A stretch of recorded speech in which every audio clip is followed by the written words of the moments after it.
मई 2022 का संपूर्ण निचोड़, जैसा कि अभी आप स्क्रीन पर देख रहे होंगे, उसका संपूर्ण निचोड़ आप लोगों के सामने मैं प्रस्तुत करता हूं, जो करंट अफेयर सीरीज की बहुत ही इंपॉर्टेंट सीरीज साबित होने वाली है आपके किसी भी एग्जाम के लिए। जो मई महीने के जो भी इंपॉर्टेंट करंट अफेयर बने हैं उसको मैं इसमें संकलित किया हुआ, तो आशा करते हैं आपको बहुत ही अच्छा लगेगा। तो चलिए अपना टॉपिक शुरू करते हैं। जैसा कि अभी आप स्क्रीन पर देख रहे होंगे कि करंट अफेयर्स मई 2022, जी हाँ दोस्तों, यानी मई 2022 का संपूर्ण निचोड़, इसके माध्यम से मैं आप लोगों के साथ डिस्कस करने जा रहा हूँ। तो चलिए अपना टॉपिक शुरू करते हैं और स्क्रीन पर देखते हैं। सबसे पहला प्रश्न दिया है कि किस देश के सभी डॉक्टर्स को गोल्डन वीज़ा दिया जाएगा। जी हाँ दोस्तों, गोल्डन वीज़ा दिया जाएगा। किस देश के सभी डॉक्टर्स को गोल्डन वीज़ा दिया जाएगा? तो इसका उत्तर है यूएई, यानी संयुक्त अरब अमीरात के सभी डॉक्टर्स को गोल्डन वीज़ा दिया जाएगा। तो जी हाँ दोस्तों, अगला प्रश्न है दूसरा कि दिल्ली की पहली पशु डीएनए प्रयोगशाला, जी हाँ दोस्तों, पशु डीएनए प्रयोगशाला कहाँ स्थापित की गई है? ये याद रखिएगा, पशु डीएनए प्रयोगशाला जो है स्थापित की गई है रोहिणी में। चलिए अगला प्रश्न देखते हैं कि चीन ने कब तक कार्बन न्यूट्रल बनाने का लक्ष्य निर्धारित किया है? जी हाँ दोस्तों, यानी चीन कार्बन न्यूट्रल बनाने का लक्ष्य निर्धारित किया है 2060 तक। इसी सीरीज में अगला प्रश्न है 11 नवंबर को राष्ट्रीय शिक्षा दिवस किस भारतीय व्यक्तित्व की जयंती मनाने के लिए मनाया जाता है? जी हाँ दोस्तों, इसमें सबसे पहले आप ये समझिए कि राष्ट्रीय शिक्षा दिवस 11 नवंबर को मनाया जाता है और किसकी जयंती मनाने के लिए मनाया जाता है? तो इसका उत्तर है मौलाना अबुल कलाम आज़ाद। जी हाँ दोस्तों, मौलाना अबुल कलाम आज़ाद जो थे पहले शिक्षा मंत्री थे, तो इन्हीं के जन्मदिन को राष्ट्रीय शिक्षा दिवस के रूप में मनाया जाता है। तो इसने जन्म दिवस पर राष्ट्रीय शिक्षा दिवस मनाया जाता है और ये स्वतंत्र भारत के पहले शिक्षा मंत्री भी बने थे। अगला प्रश्न देखते हैं, एशिया की पहली सौर ऊर्जा सक्षम टेक्सटाइल मिल का उद्घाटन कहाँ किया जाएगा? जी हाँ दोस्तों, यानी जहाँ भी पहली लग गया, किसी भी क्षेत्र में अगर पहली लग गया, यानी भारत की पहली या विश्व की पहली, इस तरह से, तो वो प्रश्न बहुत ही इंपॉर्टेंट हो जाता है। तो इसको आप लोग एक बार जरूर याद रखिएगा। तो ये इस सीरीज में मैं देखता हूँ अगला प्रश्न कि एशिया की जो पहली सौर ऊर्जा सक्षम टेक्सटाइल मिल का उद्घाटन कहाँ किया जाएगा? तो इसका उत्तर है महाराष्ट्र। चलिए अगला प्रश्न देखते हैं, क्या हाल ही में खेलो इंडिया यूथ गेम्स 2021-22 का आयोजन कहाँ किया जाएगा? जी हाँ दोस्तों, यानी खेलो इंडिया यूथ गेम्स 21-22 का आयोजन कहाँ किया जाएगा? तो इसका उत्तर है पंचकुला, यानी पंचकुला में खेलो इंडिया यूथ गेम्स 21-22 का आयोजन हुआ है। चलिए अगला प्रश्न देखते हैं। इसी में एक डे से मैं इस प्रश्न में रखा हूँ एक इम्पोर्टेंट डे, जो वर्ल्ड ल्यूपस डे कब मनाया गया है? जी हाँ दोस्तों, तो इसका उत्तर है 10 मई को वर्ल्ड ल्यूपस डे मनाया गया है। अगला प्रश्न है कि हाल ही में शिव कुमार शर्मा, जी हाँ दोस्तों, शिव कुमार शर्मा का निधन हुआ है, वे कौन थे? तो ये याद रखिएगा, शिव कुमार शर्मा कौन थे? तो वो संतूर वादक थे। चलिए अगला प्रश्न अब देखते हैं इसी सीरीज में कि हाल ही में 8000 मीटर से अधिक की 5 चोटियों पर चढ़ने वाली पहली महिला कौन बनी है? जी हाँ दोस्तों, यानी फिर आ गया इसमें पहली महिला, तो इसे आप लोग जरूर ध्यान रखिएगा कि 8000 मीटर से भी अधिक की 5 चोटियों पर चढ़ने वाली पहली महिला कौन बनी है? तो इसका उत्तर है प्रियंका मोहिते। अगला प्रश्न है कि हाल ही में किसने 5000 मीटर रेस में 30 साल पुराना रिकॉर्ड तोड़ा है? जी हाँ दोस्तों, यानी 5000 मीटर रेस, यानी 5 किलोमीटर रेस में 30 साल पुराना रिकॉर्ड तोड़ा है, तो इसका उत्तर है अविनाश सेबल। अगला प्रश्न है कि हाल ही में किस राज्य सरकार द्वारा मुख्यमंत्री मुक्त सीवर कनेक्शन योजना शुरू की गई है? तो मुख्यमंत्री मुक्त सीवर कनेक्शन योजना जो शुरू की गई है वो है दिल्ली सरकार के द्वारा मुख्यमंत्री मुक्त सीवर कनेक्शन योजना शुरू की गई है। चलिए अगला प्रश्न देखते हैं कि हाल ही में नाटो साइबर रक्षा समूह में शामिल होने वाला पहला एशियाई देश कौन बना है? जी हाँ दोस्तों, नाटो के जो साइबर रक्षा समूह था उसमें शामिल होने वाला पहला देश बना है दक्षिण कोरिया। अगला प्रश्न देखते हैं कि किसे हाल ही में भारत के मुख्य चुनाव आयुक्त के रूप में चुना गया? जी हाँ दोस्तों, ये बहुत ही VVI है, बहुत ही इंपॉर्टेंट है, इसको जरूर याद रखिएगा कि भारत के मुख्य चुनाव आयुक्त के रूप में किन्हें चुना गया है? तो वो है राजीव कुमार। अगला प्रश्न है कि हाल ही में किसे विशेष बांग्ला अकादमी पुरस्कार मिला है? यानी विशेष बांग्ला अकादमी पुरस्कार किसे मिला है? तो ये इनका उत्तर है ममता बनर्जी को, जो पश्चिम बंगाल की CM है, उन्हीं को विशेष बांग्ला अकादमी पुरस्कार मिला है। अगला प्रश्न देखते हैं कि हाल ही में ट्रैम्पल्टन पुरस्कार 2022 से किसे सम्मानित किया गया है? जी हाँ दोस्तों, यानी ट्रैम्पल्टन पुरस्कार 2022 किन्हें मिला है? तो फ्रैंक विल्चेक को मिला है। अगला प्रश्न देखते हैं कि हाल ही में फोर्ब्स की हाईएस्ट पेड एथलीटों की सूची में कौन शीर्ष पर है। जी हाँ दोस्तों, यानी फोर्ब्स जो है हाईएस्ट पेड एथलीटों यानी किनको ज़्यादा इनकम यानी मनी मिल रहा है, तो उसकी सूची जारी की है, जिसमें से 1 नंबर पर है लियोनेल मेसी, जो कि फुटबॉल प्लेयर है। चलिए अगला प्रश्न देखते हैं। ये बहुत ही इंपॉर्टेंट प्रश्न है कि हाल ही में केंद्र सरकार ने किसे सीबीएसई का नया अध्यक्ष नियुक्त किया है। जी हाँ दोस्तों, यानी इसका सीबीएसई का नया अध्यक्ष किन्हें नियुक्त किया गया है, तो इसका उत्तर है निधि छिब्बर। कैसा लग रहा है सेशन, आप लोग जरूर बताइएगा, और पसंद आए वीडियो तो इसे जरूर लाइक और सब्सक्राइब करिएगा। चलिए अगला प्रश्न देखते हैं कि विश्व प्रवासी पक्षी दिवस कब मनाया गया है। जी हाँ दोस्तों, विश्व प्रवासी पक्षी दिवस कब मनाया गया है, तो इसका उत्तर है 14 मई, यानी विश्व प्रवासी पक्षी दिवस 14 मई को मनाया गया है।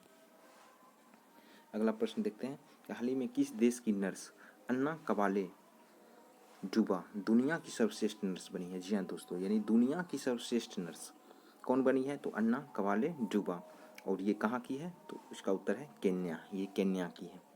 अगला प्रश्न है कि हाल ही में अंतर्राष्ट्रीय प्रकाश दिवस कब मनाया गया है, तो इसका उत्तर है 16 मई को इंटरनेशनल लाइट डे मनाया गया है, 16 मई।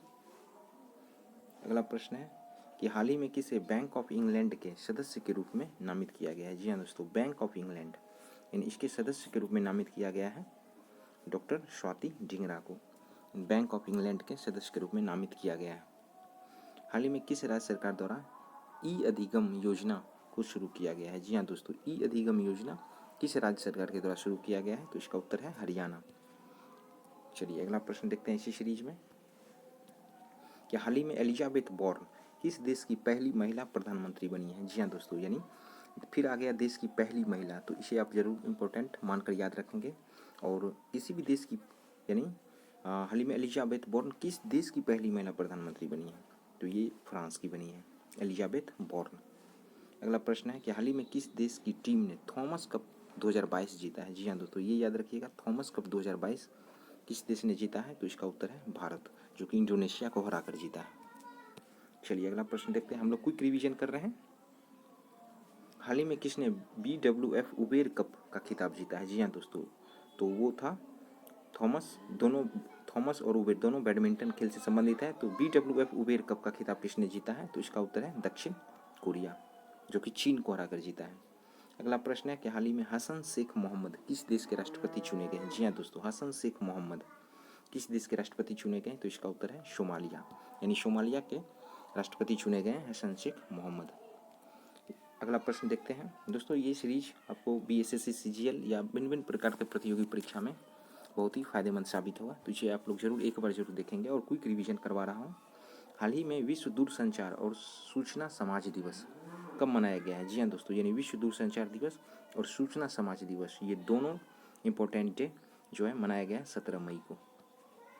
अगला प्रश्न देखते हैं कि हाल ही में अंतर्राष्ट्रीय संग्रहालय दिवस यानी इंटरनेशनल म्यूजियम डे कब मनाया गया है, तो इसका उत्तर है 18 मई को मनाया गया है। फिर अगला प्रश्न देखते हैं कि हाल ही में नवीन श्रीवास्तव किस देश में भारत के राजदूत बने हैं। जी हाँ दोस्तों, यानी नवीन श्रीवास्तव किस देश में भारत के राजदूत नियुक्त किए गए हैं, किस देश में, तो इसका उत्तर है नेपाल, यानी नेपाल में भारत के राजदूत हैं नवीन श्रीवास्तव। अगला प्रश्न देखते हैं कि हाल ही में कहाँ सुपोषित माँ अभियान के दूसरे चरण की शुरुआत हुई है। जी हाँ दोस्तों, यानी सुपोषित माँ अभियान जो एक योजना है उसके दूसरे चरण की शुरुआत हुई है कहाँ, तो इसका उत्तर है कोटा, यानी राजस्थान के कोटा में। फिर अगला प्रश्न है कि हाल ही में किसे सर्वोच्च ब्रिटिश मानद पुरस्कार मिला है। जी हाँ दोस्तों, यानी ब्रिटिश मानद पुरस्कार किसे मिला है, तो इसका उत्तर है अजय पीरामल को। अगला प्रश्न है कि हाल ही में किस पर्वतारोही ने 16वीं बार माउंट एवरेस्ट फतह किया। जी हाँ दोस्तों, 16वीं बार माउंट एवरेस्ट फतह करना कोई आसान काम नहीं है। 16वीं बार माउंट एवरेस्ट फतह किया है, तो उनका नाम है कैंटन कूल। जी हाँ दोस्तों, कैंटन कूल 16वीं बार माउंट एवरेस्ट को फतह किया है। इसी सीरीज में अगला प्रश्न देखते हैं कि 15वां विश्व वानिकी कांग्रेस की मेजबानी कौन सा देश करेगा, यानी 15वां विश्व वानिकी कांग्रेस की मेजबानी कौन सा देश करेगा, तो इसी सीरीज में हम लोग देखते हैं 15वां विश्व वानिकी कांग्रेस कौन सा देश मेजबान बनेगा, यानी 15वां विश्व वानिकी कांग्रेस दिवस की मेजबानी करेगा, इसका उत्तर है दक्षिण कोरिया। फिर है अगला प्रश्न कि प्लेस कॉल्ड होम, यानी एक बुक को मैं संकलित किया हूँ, तो उसका नाम जो है प्लेस्ड कोल्ड होम नामक उपन्यास लिखा गया है किसके द्वारा? तो प्रीति शिनॉय के द्वारा लिखा गया है। फिर अगला प्रश्न हम लोग देखते हैं कि विलियम ई कोल्बी पुरस्कार, जी हाँ दोस्तों, यानी अवार्ड जो है ये विलियम ई कोल्बी पुरस्कार किसने जीता है? तो इसका उत्तर है वेल्सी मॉर्गन। फिर अगला प्रश्न कि नंजरायन झील को 17वें पक्षी अभ्यारण्य के रूप में अधिसूचित किया गया है, यानी नंजरायन झील जो है उसको 17वें पक्षी अभ्यारण्य के रूप में संकलित किया गया है। तो ये कहाँ पर है? तो ये तमिलनाडु में है। चलिए अगला प्रश्न देखते हैं कि जनता की शिकायतों के निवारण के लिए लोक मिलनी शुरू की है किस राज्य ने? जी हाँ दोस्तों, यानी जनता की शिकायतों के निवारण के लिए लोक मिलनी योजना शुरू की है, इसका उत्तर है पंजाब। जी हाँ दोस्तों, यानी पंजाब जो है लोक मिलनी योजना शुरू की है। यहाँ से दूसरा प्रश्न है 2021 में शीर्ष प्रेषण प्राप्तकर्ता कौन सा देश बना है? जी हाँ दोस्तों, यानी 2021 में विश्व में जो है शीर्ष प्रेषण प्राप्तकर्ता के रूप में कौन सा देश बना है? तो अपना देश भारत है शीर्ष प्रेषण करता। चलिए अगला प्रश्न देखते हैं कि शहरी कृषि नीति शुरू करने की योजना बना रही है, यानी कौन, यानी शहरी कृषि नीति शुरू करने की योजना बना रही है यानी दिल्ली सरकार। शहरी कृषि नीति योजना शुरू करने की योजना बना रही है दिल्ली। टेस्ट मैच में 5000 रन बनाने वाले पहले बांग्लादेशी बल्लेबाज कौन बने? 5000 रन बनाने वाले पहले बांग्लादेशी बल्लेबाज जो कि टेस्ट में, वो कौन बने? तो इसका उत्तर है मुशफिकुर रहीम। अगला प्रश्न है कि भारत के किस शहर में मैडम तुसाद संग्रहालय शुरू होगा? जी हाँ दोस्तों, भारत में भी मैडम तुसाद संग्रहालय शुरू होगा, तो इसका उत्तर है नोएडा। अगला प्रश्न देखते हैं कि पहला सरकारी OTT मंच शुरू किया है, यानी OTT मंच जो है सरकारी पहला कौन सा स्टेट शुरू किया है? तो इसका उत्तर है केरल, यानी केरल ने अपना जो है पहला सरकारी OTT मंच शुरू किया। फिर आ गया पहला, तो इसे आप लोग जरूर याद रखेंगे। फिर अगला प्रश्न है कि अब्दुल गफ्फार चौधरी का निधन अभी हाल ही में हुआ है, वे कौन थे? तो इसका उत्तर है गीतकार थे। अगला प्रश्न देखते हैं कि विश्व मधुमक्खी दिवस कब मनाया जाता है? तो विश्व मधुमक्खी दिवस जो है 20 मई को मनाया जाता है। क्विक रिवीजन में आप अभी देख रहे हैं मई माह का संपूर्ण निचोड़, जो बहुत ही इंपॉर्टेंट है आपके एग्जाम के दृष्टिकोण से। चलिए अगला प्रश्न देखते हैं कि हाल ही में हुनर हाट के 41वें संस्करण का उद्घाटन कहाँ हुआ है? जी हाँ दोस्तों, हुनर हाट के 41वें संस्करण का उद्घाटन हुआ है आगरा में। अंतर्राष्ट्रीय चाय दिवस किस तिथि को मनाया जाता है? तो अंतर्राष्ट्रीय चाय दिवस 21 मई को मनाया जाता है। चलिए अगला प्रश्न देखते हैं कि हाल ही में राष्ट्रीय आतंकवाद विरोधी दिवस कब मनाया गया है? तो राष्ट्रीय जो आतंकवाद विरोधी दिवस है वो कब मनाया गया है? इसका उत्तर है 21 मई को मनाया गया। चलिए अगला प्रश्न देखते हैं कि राष्ट्रीय लुप्तप्राय प्रजाति दिवस कब मनाया गया है? यानी राष्ट्रीय लुप्तप्राय प्रजाति दिवस कब मनाया गया है? तो ये 20 मई को मनाया गया। ये प्रश्न तो अभी हम लोग देखे भी थे, फिर से देख लीजिए। देश के पहले सरकारी ओवर द टॉप, यानी OTT का फुल फॉर्म है ओवर द टॉप प्लेटफॉर्म, की घोषणा की है, तो इसका उत्तर भी हम लोग देखे थे केरल। फिर अगला प्रश्न है इसी सीरीज में, हाल ही में न्यू डेवलपमेंट बैंक ने अपना क्षेत्रीय कार्यालय कहाँ पर खोला है? जी हाँ दोस्तों, ये इंपॉर्टेंट है, न्यू डेवलपमेंट जो अपना क्षेत्रीय कार्यालय कहाँ पर खोला है? तो इसका उत्तर है गुजरात। फिर अगला प्रश्न है कि विश्व मेट्रोलॉजी दिवस यानी कब मनाया गया है? यानी विश्व मेट्रोलॉजी दिवस कब मनाया जाता है या मनाया गया है? 20 मई को मनाया गया है। फिर अगला प्रश्न है कि हाल ही में किसने 2022 में दूसरी बार विश्व चैंपियन जो है मैग्नस कार्लसन को हराया है? जी हाँ दोस्तों, यानी विश्व चैंपियन जो मैग्नस कार्लसन जो चेस से संबंधित है उसको दूसरी बार हराया गया है, तो आर प्रज्ञानंद के द्वारा। जी हाँ दोस्तों, ये भारतीय है। अगला प्रश्न देखते हैं कि भारत का पहला स्किल इंडिया इंटरनेशनल सेंटर कहाँ स्थापित किया जाएगा? जी हाँ दोस्तों, यानी पहला फिर लग गया भारत का पहला, तो ये बहुत इंपॉर्टेंट हो जाता है आपके लिए। तो स्किल इंडिया इंटरनेशनल सेंटर कहाँ स्थापित किया जाएगा? तो इसका उत्तर है भुवनेश्वर में स्थापित किया जाएगा। अगला प्रश्न है कि 10 वर्षीय लड़की रिदम ममानिया ने एवरेस्ट बेस कैंप पर चढ़ाई की है। जी हाँ दोस्तों, वो किस स्टेट की है? तो यानी 10 वर्षीय लड़की जो है, इसका नाम याद रखिएगा, रिदम ममानिया, जो है एवरेस्ट बेस कैंप पर चढ़ाई की है और वो महाराष्ट्र से संबंधित है। फिर अगला प्रश्न कि विश्व कछुआ दिवस कब मनाया गया है? तो विश्व कछुआ दिवस जो है 23 मई को मनाया गया है। अगला प्रश्न है कि हाल ही में भारत और पाकिस्तान के बीच जो है सिंधु जल संधि पर कौन सी द्विपक्षीय बैठक हुई है? यानी भारत पाकिस्तान आपसे ऐसे भी पूछ सकता है कि सिंधु जल संधि से कौन सा देश सम्मिलित है? तो भारत और पाकिस्तान, और इसकी कौन सी भी बैठक अभी हुई है?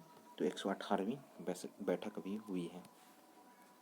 फिर अगला प्रश्न देखते हैं कि 1 जून को विश्व भर में कौन सा दिवस मनाया गया है? जी हाँ दोस्तों, तो इसका उत्तर है अंतर्राष्ट्रीय बाल रक्षा दिवस। और विश्व दुग्ध दिवस। तो विश्व दुग्ध दिवस और अंतर्राष्ट्रीय बाल रक्षा दिवस, यानी 2 दिवस जो है 1 जून को मनाया गया है। फिर अगला प्रश्न है कि दक्षिण कश्मीर के किस रेडियो जॉकी को यूनेस्को द्वारा प्रतिरक्षण चैंपियन पुरस्कार से सम्मानित किया गया है? जी हाँ दोस्तों, यानी दक्षिण कश्मीर के किस रेडियो जॉकी को यूनेस्को द्वारा प्रतिरक्षण चैंपियन पुरस्कार, ये याद रखिएगा, प्रशिक्षण चैंपियन पुरस्कार से किसे सम्मानित किया गया है? तो उमर निसार को, जो कि कश्मीर से संबंधित है। यूएसए संयुक्त राज्य अमेरिका ने 2021-22 में भारत के शीर्ष व्यापारिक भागीदार बनने के लिए किस देश को पीछे छोड़ा है? जी हाँ दोस्तों, यानी 21-22 में जो भारत के शीर्ष व्यापारिक भागीदार के रूप में यूएसए आया है और पीछे छोड़ा है किसको? तो इसका उत्तर है चीन, यानी इससे पहले चीन था और बाद में यूएसए अभी आ गया है। फिर अगला प्रश्न हम लोग देखते हैं कि केंद्र सरकार ने किस वर्ष तक प्रधानमंत्री सृजन कार्यक्रम की मंजूरी दी है? जी हाँ दोस्तों, प्रधानमंत्री सृजन कार्यक्रम की मंजूरी दी है केंद्र सरकार ने 2026 तक। फिर अगला प्रश्न देखते हैं कि हाल ही में किस मंत्रालय द्वारा road accidents in India 2020 report को जारी किया गया है? जी हाँ दोस्तों, road accidents in India report जो है जारी किया गया है। इसका उत्तर है सड़क और परिवहन राजमार्ग मंत्रालय, जो कि नितिन गडकरी के पास है। तो कैसा लगा सेशन आज का, जरूर बताइएगा, और अगर वीडियो पसंद आए तो इसे लाइक करिएगा और चैनल भी सब्सक्राइब कर लीजिएगा। धन्यवाद।